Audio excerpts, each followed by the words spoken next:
नमस्कार दोस्तों, यूथ पाठशाला की ऑनलाइन क्लास में आपका स्वागत है। मैं सूरज आज आपके लिए क्लास 8th मैथमेटिक्स में जो चैप्टर नंबर 2 है linear equation of one variable, जो कि एक्सरसाइज इसकी 2.4 है, वो चल रही थी। उसके आगे के क्वेश्चन लेके आया हूँ। तो आगे के क्वेश्चन हमने जो 7 क्वेश्चन है, 7th क्वेश्चन हम कर चुके थे। उससे आगे के क्वेश्चन स्टार्ट करते हैं। तो पहला क्वेश्चन है क्वेश्चन नंबर 8 से, एक्सरसाइज है 2.4, क्वेश्चन नंबर 8। क्वेश्चन नंबर 8 क्या कहता है, देखो क्वेश्चन नंबर 8 ये कहता है कि एक ग्राउंड है, ग्राउंड मतलब एक मैदान है। इस ग्राउंड में क्या होता है, हिरण यानी डियर्स का एक झुंड क्या कर रहा है, चर रहा है, झुंड चर रहा है ना। वापस सुनो, हिरणों के एक झुंड का आधा भाग, यानी हमारे पास एक नंबर ऑफ जो डियर्स हैं वो x है, उसमें से आधा भाग मैदान पे चर रहा है। तो आधा कितना हुआ, x का आधा, x/2 यानी x/2।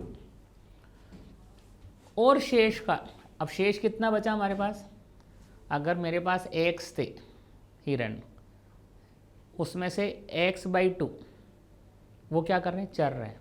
तो x - x/2 कितना हुआ, फिर x/2 बचा। उस x/2 का यानी शेष का, रिमाइंडर का 3/4 यानी 3/4 पड़ोस में ही खेल कूद कर रहे हैं, यानी पड़ोस के पास में खेल कूद, यानी x/2 का 3/4 वो क्या कर रहे हैं, खेल कूद कर रहे हैं, यानी प्लेइंग कर रहे हैं।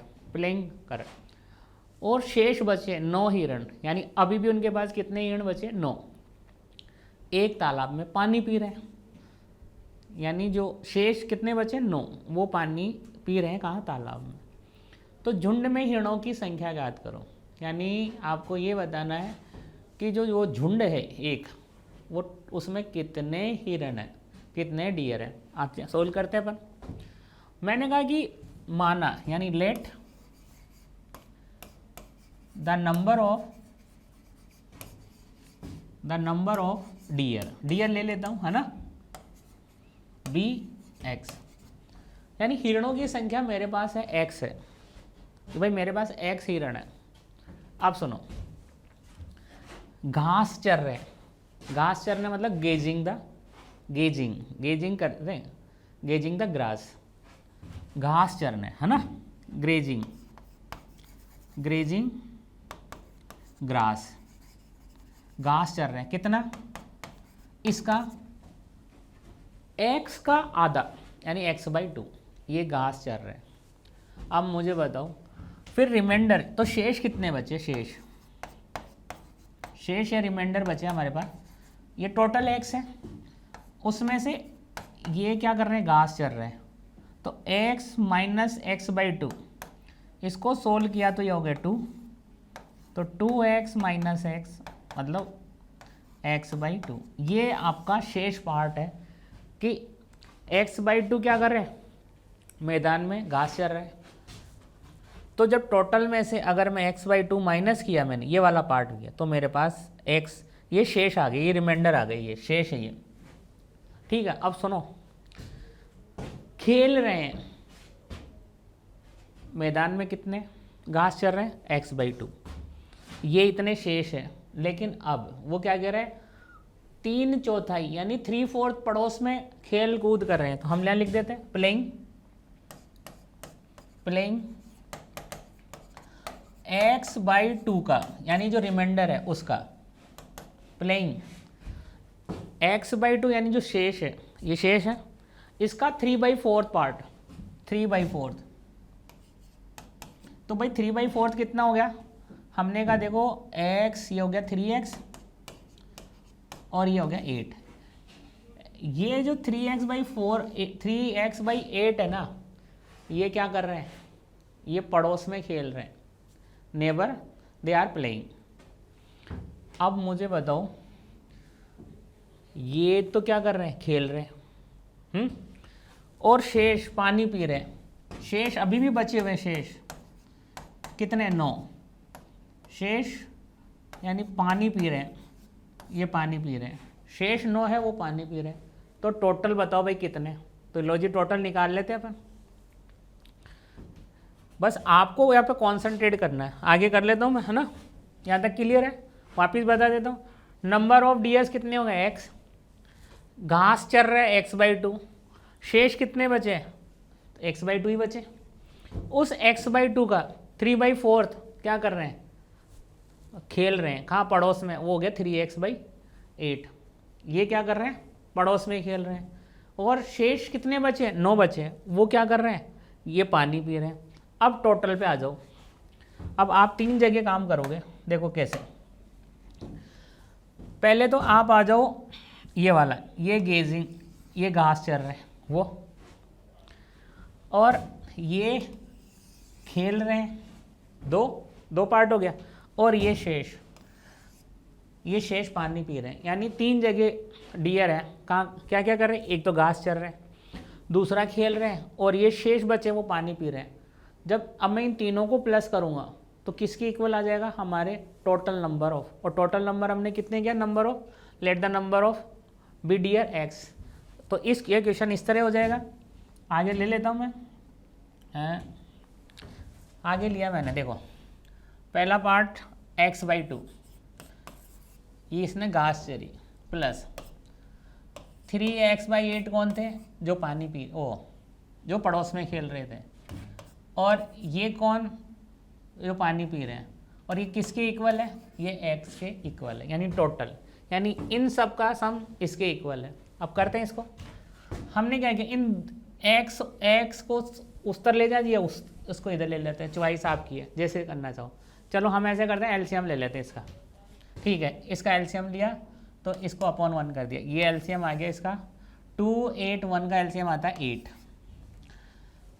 2 से 8 में डिवाइड किया तो कितनी, 4 बार, तो ये हो गया 4x, प्लस 8 से 8 में डिवाइड किया 1 टाइम, 1 को 3x से मल्टीप्लाई किया तो कितना आ गया 3x, प्लस 1 से डिवाइड कर रहा है 8 में तो कितना आ गया 8 टाइम, 8 को 9 से मल्टीप्लाई किया, भाई 1 से 8 में भाग करेंगे तो 8 बार गया, 8 को 9 से गुणा करेंगे तो, या मल्टीप्लाई करेंगे तो कितना, 8 9 जा 72, तो ये आ गया 72 इक्वल टू x। ये क्वेश्चन आपको समझ में आ गया। अब देखो आगे, यहाँ और लगाएंगे, क्यों, क्योंकि वहाँ इक्वल का साइन है। और देखो ये हो गया 4x और 3x कितना, 7x प्लस 72, ये वाला पार्ट इससे मल्टीप्लाई हो गया, क्रॉस मल्टीप्लाई, तो ये कितना हो गया 8x हो गया। 7x plus 72 equal to 8x। अब या तो 8x को इधर लिया हो या 72 को उस तरफ, चॉइस आपकी है, जो आप जैसे करना। तो मैंने कहा देखो आप ऐसे करते हैं, 7x इसको ले लेते हैं इधर और उधर ले जाते हैं इसको, क्योंकि आप ऐसे ही समझते हो। यहाँ कितना बच रहा है, यहाँ बच रहा है माइनस का x, और यहाँ कितना बच रहा है 72 माइनस का। ये देखो ये माइनस का इस माइनस से कैंसिल आउट हो गया, तो x की वैल्यू हो गई 72, यानी टोटल नंबर ऑफ डियर्स हमारे पास कितने हो गए 72। ये हमारा आंसर आ गया कि इतने लोग थे, ये मतलब इतने जो डियर है वो झुंड में टोटल कितने हिरण आ गए 72। क्वेश्चन समझ में आ गया दोस्तों, ठीक है। देखो इसका वेरीफाई भी इस तरह कर सकते हैं अपन। वेरीफाई कैसे, 3 पार्ट है ये वाला, आपसे पूछ ले क्वेश्चन कि भाई कितने घास चर रहे हैं हिरन, तो आप कहोगे 72 का 2 पर, भाई x की वैल्यू है ना, तो कितना हो गया 36। आपसे ये पूछ ले भाई कितने खेल रहे हैं पड़ोस में, तो आप कहोगे 3 × 72 अपॉन 8, तो 8 एकम 8, 8 9 72, और ये 9 3 27, ये लो ये आ गया, यानी 9 3 27, 27 क्या कर पड़ोसी में खेल रहे हैं, और ये तो मालूम है पानी पी रहे हैं, तो वो कितने 9। जब आप इन तीनों को प्लस करोगे तो आपका आंसर आ जाएगा 72। इस तरह ये क्रॉस टेली भी हो जाता है। अब आते हैं नेक्स्ट क्वेश्चन, क्वेश्चन नंबर 9। ये 8 कंप्लीट हो गया हमारे पास, क्वेश्चन नंबर 9 पे आते हैं। क्वेश्चन नंबर 9 क्या कहता है वो देखो। क्वेश्चन नंबर 9 है इसका, वो कहता है कि दादाजी की आयु अपनी पोत्री की आयु की 10 गुनी है। ठीक, सीधी सी बात है भाई, दादा बड़ा होगा लेकिन दादा अपनी पोती से कितना बड़ा होगा, है ना, ग्रैंड डॉटर से, वो 10 टाइम है, इसने ये कहा। यानी जो ग्रैंड फादर है वो अपनी ग्रैंड डॉटर से 10 टाइम मल्टीपल है एज में। उसने कहा कि यदि उसकी आयु, किसकी, दादाजी की आयु, पौत्री की आयु से 54 वर्ष अधिक यानी 54 अधिक है, तो उन दोनों की आयु ज्ञात करो। बिल्कुल सिंपल क्वेश्चन है, मैं देख लेता हूँ। देखो ये दादाजी है और ये उसकी पौत्री है।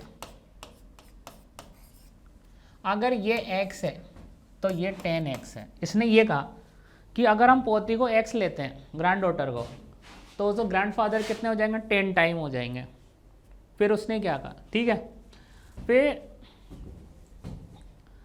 अब उसने ये कह रहा है कि भाई देखो, यदि उसकी आयु, किसकी, दादाजी की, दादाजी की आयु कितनी है, ये रही, ये दादाजी की आयु है।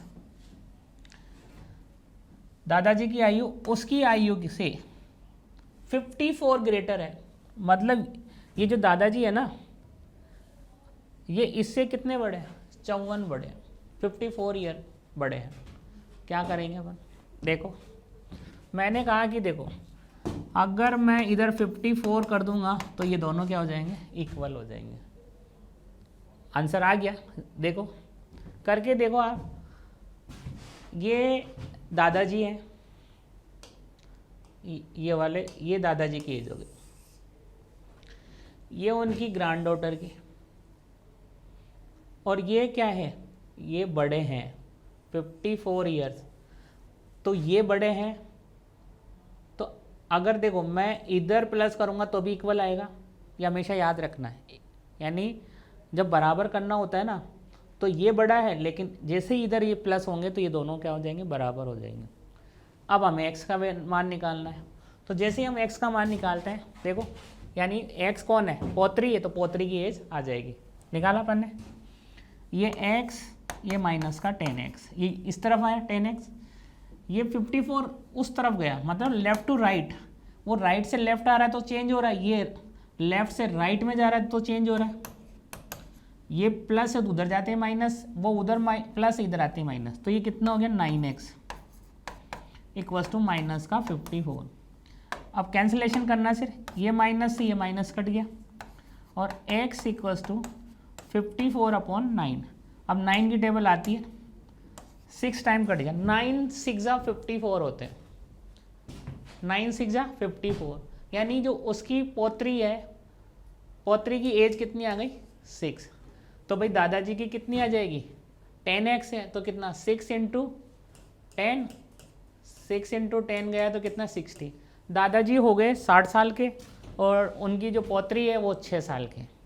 अब इन दोनों का डिफरेंस देखो आप, क्या 54 है या नहीं है, 60 में से 6 गया तो 54 हो गया ना 54, यानी हमारा आंसर बिल्कुल करेक्ट है। अब नेक्स्ट क्वेश्चन पे आ जाते हैं, देख लें एक बार। ये क्वेश्चन 9th क्लियर है, बहुत ही ईजी क्वेश्चन है, बस आपको यहाँ लिखना लास्ट में, पौत्री की आयु, यानी जो पौत्री है वो जाएगी 6 साल की, है ना, 6 वर्ष, और दादाजी कितने हो जाएंगे, दादा हो जाएंगे 60 साल, 60 वर्ष के। ये लास्ट का ये होता है आंसर, ठीक है। अब नए क्वेश्चन पे आ जाते हैं अपन। नया क्वेश्चन हमारा ये जो एक्सरसाइज है 2.4 का लास्ट क्वेश्चन है, क्वेश्चन नंबर 10। हमने सिंगल क्वेश्चन किया, सिंगल क्वेश्चन 2 पॉइंट, मतलब सारे जितने भी हमने एक्सरसाइज चैप्टर 1 किया उसके सारे क्वेश्चन सिंगल क्वेश्चन किए। ये एक्सरसाइज, ये अपना चैप्टर 2 चल रहा है, लीनियर इक्वेशन 1 वेरिएबल, इसके भी हमने सिंगल क्वेश्चन किए सारे 1 by 1, आप देखना। उसके बाद में ये क्वेश्चन नंबर 10 है और लास्ट क्वेश्चन है इस एक्सरसाइज 2.4 का। इस क्वेश्चन में क्या कहता है कि अमन की आयु उसके पुत्र की आयु की 3 गुनी है। अमन की आयु, इसको क्वेश्चन को लिख देता हूं मैं एक बार, है ना। अमन की आयु उसके पुत्र की आयु की 3 गुनी है, 3 गुनी है। इसको इंग्लिश में ट्रांसलेट करूंगा मैं अभी आपको, पहले हिंदी में लिख दूं। अमन की आयु उसके पुत्र की आयु की 3 गुनी है। 10 वर्ष पहले, 10 साल पहले, है ना, 10 साल पहले उसकी आयु, 10 साल पहले उसकी आयु पुत्र की आयु की, पुत्र की आयु की 5 गुनी थी, 5 गुनी थी, 5 गुनी थी। दोनों की वर्तमान आयु ज्ञात करनी, यानी प्रेजेंट एज निकालना। अब इसको इंग्लिश में ट्रांसलेट करता हूं। The age of the Aman is the 3 times from his son, यानी पुत्र से वो 3 टाइम्स मल्टीपल है। 10 years ago his age the 5 times from his son, find the present age। निकाल लेते हैं, बहुत ईजी है। हमने देखो क्या करते हैं, हमने कहा अमन की वर्तमान आयु, सोल्व करते हैं इसको। माना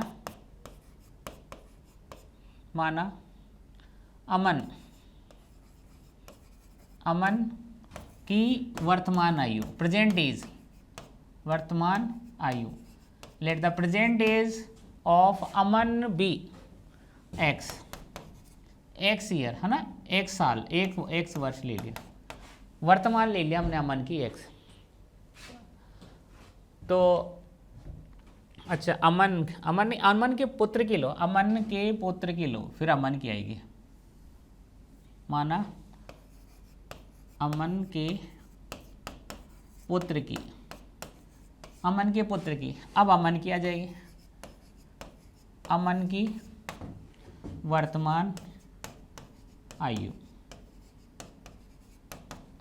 यानी अमन के पुत्र की वर्तमान आयु x लिया। अब अमन की सुनो, अमन की कितनी हो जाएगी ये बताओ? 3x होगी, 3 टाइम है, ठीक है। अब वो कह रहा है कि आज से 10 साल पहले, आज से 10 साल पहले, जब आज से 10 साल पहले की बात करें अपन, तो ये x है, ये अमन की, और ये तो अमन के पुत्र की, और ये अमन की 10 साल पहले। ये लो जी, पीछे चले गए अपन, 10 साल पहले चले, वर्तमान से पीछे चले गए, भूतकाल में चले गए, 10 साल पहले चले गए। कौन बड़ा है? पिताजी बड़े, यानी अमन बड़ा है। अमन पिताजी है ना उसका, उसके पुत्र का। तो 10 वर्ष पहले उसकी आयु पुत्र की आयु की 5 गुनी थी, यानी अमन अपने पुत्र से 5 गुना था, 5 टाइम्स। अब मुझे ये बताओ, ये अमन की और ये अमन के पुत्र की, ये 5 टाइम्स है, मुझे इक्वल करना है। जैसे मैं इक्वल लिखूंगा, ये 5 टाइम्स है, तो ये इसको मैं 5 से मल्टीप्लाई कर दूंगा और ये क्वेश्चन सोल्व हो जाएगा। क्लियर है ये चीज़? वापस एक बार देखो, ये वर्तमान आयु है अमन के पुत्र की, और ये अमन की, x और 3x। 10 साल पहले गए तो इसमें से 10 माइनस हो गए और इसमें भी 10 माइनस हो गए, दोनों में से 10 माइनस। 10 साल पहले अमन अपने पुत्र से 5 गुना था, यानी अमन 5 टाइम्स है ये। तो जब मैं इक्वल करूँगा तो 5, पुत्र को मल्टीप्लाई कर दूंगा 5 टाइम्स, अब हो गया इक्वल। अब करते हैं इसको सोल्व। ये हो गया 5x माइनस 50, इधर देखो, ये हो गया 3x माइनस 10। x को इस वेरिएबल को एक तरफ ले लेते हैं, 5x माइनस 3x, और ये हो गया माइनस का 10, ये उधर गया तो कितना हो गया? प्लस का 50। तो ये कितना हो गया? 2x equals to 40। देखो 5x में से 2x गया तो कितना बचा? 5x में से 3x गया तो 2x, माइनस 10 में से प्लस 50 गया तो 40। तो x की वैल्यू कितनी आ गई? 40/2, मतलब 20। तो जो x क्या लिया अपन ने? x हमने लिया है अमन के पुत्र की आयु, यानी अमन के पुत्र की आयु कितनी हो गई? 20 वर्ष। तो भाई अमन की ये तो वर्तमान आयु ना, अमन के पुत्र की वर्तमान आयु, तो अमन की कितनी हो जाएगी 3 × 20, तो कितनी हो जाएगी 60 साल, 60 वर्ष। ये देखो ये आपका आंसर आ गया। तो आशा करता हूँ दोस्तों ये क्वेश्चन आपको समझ में आया होगा। तो इस तरह जो हमारी एक्सरसाइज थी 2.4 ये कंप्लीट हो गई। अब इसके आगे हम कुछ क्वेश्चंस और ले लेते हैं, एग्जांपल्स, 1 या 2 क्वेश्चन हम आराम से कर लेंगे। तो हम लेते हैं, ये तो हमारी एक्सरसाइज 2.4 कंप्लीट। आगे एक क्वेश्चन और ले लेते हैं। आगे एक क्वेश्चन क्या कहता है, ये क्वेश्चन देखो, क्वेश्चन को समझते हैं। ये कहता है समीकरणों को सरल रूप में बदलना। कैसे करेंगे वो आपको देखना है। जैसे मैंने कहा समीकरण को सरल रूप में बदलना, solve the equation in simple form. Equation को जैसे मैंने कहा 6x + 1/3। ये अच्छे क्वेश्चंस है, इंपॉर्टेंट क्वेश्चंस में, इसलिए आप इनको इंपॉर्टेंट क्वेश्चंस में डाल लें। Equals to x - 3/6। इस तरह का फॉर्मेट दे दिया। अब आपको वो कह रहा है कि हमें x की वैल्यू निकालो। बहुत ईजी है, बस आप ध्यान दो। मैं क्या क्या कर सकता हूँ इसके साथ। मैंने कहा देखो भाई, मैं ये LHS पार्ट है या RHS, तो LHS का LCM ले लेता हूँ मैं पहले। मैंने LCM लिया LHS का, ये हो गया 3। इसको मैं कुछ भी नहीं करूँगा, ठीक है। यहाँ से LCM लिया मैंने, 3 और 1 का LCM कितना होता है 3 हुआ, ठीक है। 3 हो गया। अब देखो 3 से इसको डिवाइड किया अपन ने, कितनी बार गया, 1 बार गया। 1 को 6x से मल्टीप्लाई किया तो कितना हो गया 6x + 1 प्लस, अब 1 से डिवाइड किया 3 में तो कितनी बार गया 3 टाइम्स गया, और ये 3 × 1 = 3। इस तरह ये बिल्कुल एक स्टेप हुई है इस क्वेश्चन की। अब सुनो, मैंने अब लिखा 6x + 4/3। भाई ये कितना होगा, ये देखो ये हो गया 4, हो गया 4, ये 4 हो गया, इक्वल टू x - 3/6। अब इस जगह हम 2 काम कर सकते हैं। क्या 2 काम कर सकते हैं कि या इसको इससे मल्टीप्लाई करें, इसको इससे मल्टीप्लाई, यानी क्रॉस मल्टीप्लाई कर सकता हूँ मैं। ऐसे यूँ क्रॉस मल्टीप्लाई कर सकता हूँ, यूँ, ये यूँ मल्टीप्लाई कर सकता हूँ, ये क्रॉस मल्टीप्लाई तो करते हैं। मैं यहाँ पे क्रॉस मल्टीप्लाई यहाँ करता हूँ। इसको इससे किया मैंने, 6 को इस 6x + 4 से किया, तो 6 × 6 = 36 x प्लस, और 6 × 4 = 24। ये लो जी, इक्वल टू, अब ये वाला पार्ट यूँ करूँगा मैं। 3 को x से किया 3x, 3 को 9 से किया माइनस का 3 × 3 = 9। ये वाला मेरा पार्ट इस तरह सोल्व हो गया। अब आगे देखते हैं, आगे और क्या कर सकता हूँ मैं।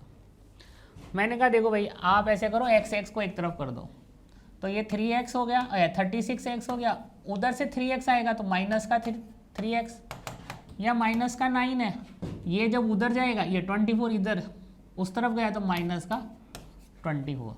अब आप देखो यहाँ क्या बच रहा है, यहाँ बच रहा है 36 में से 3 गया तो 33x, और इधर कितना आ गया माइनस का 33, और x की वैल्यू आ गई -33/33, 33 से 30, तो x की वैल्यू आ गई 1।